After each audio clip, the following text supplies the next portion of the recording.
Also TROT, loyal. Introducing Alfie, Mr. Hoppy, Mrs. Schubert, Pastor Bonner, the tortoise catcher. Mr. Hoppy lived in a small flat high up in a tall concrete building. He lived alone. He had always been a lonely man, and now that he was retired from work, he was more lonely than ever. There were two loves in Mr. Hoppy's life. One was the flower he grew on his balcony. They grow in pots and tubes and baskets, and in summer, the little balcony became a row of color. Mr. Hoppy's second love was a secret he kept entirely to himself. The balcony immediately below Mr. Hoppy's jutted out a good bit farther from the building than his home, so Mr. Hoppy always had a fine view of what was going on down there. This balcony belonged to an attractive middle-aged lady called Mrs. Schubert. Mrs. Schubert was a widow who also lived alone, and although she didn't know it, it was she who was the object of Mr. Hoppy's secret love. He had loved her from his balcony for many years, but he was a very shy man, and he had never been able to bring himself to give her even the smallest hint of his love. Every morning, Mr. Hoppy and Mrs. Schubert exchanged polite conversation, the one looking down from above, the other looking up. But that was as far as it ever went. The distance between their balconies might have not been more than a few yards, but to Mr. Hoppy it seemed like a million miles. He longed to invite Mrs. Schubert up for a cup of tea and a biscuit, but every day he was about to form the words on his lips. His courage failed him. As I said, he was a very, very shy man.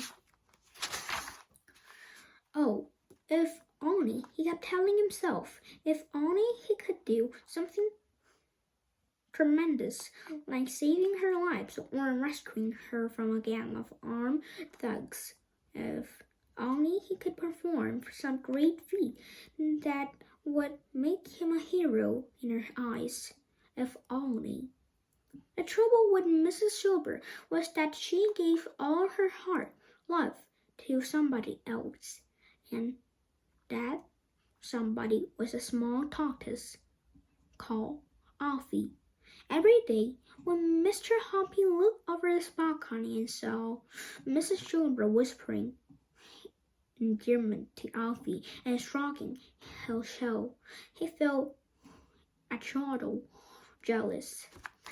He wouldn't even have mind become the tortoise himself if it meant Mrs. Schubert stroked his shell each morning and whispering endearment to him. Alfie had been with Mrs. Schubert for years, and he lived on her balcony summer and winter. Pranks had been placed around the side of the balcony so that Alfie could walk about without toppling over the edge, and in one corner there was a little house into which Alfie would crawl every night to keep warm.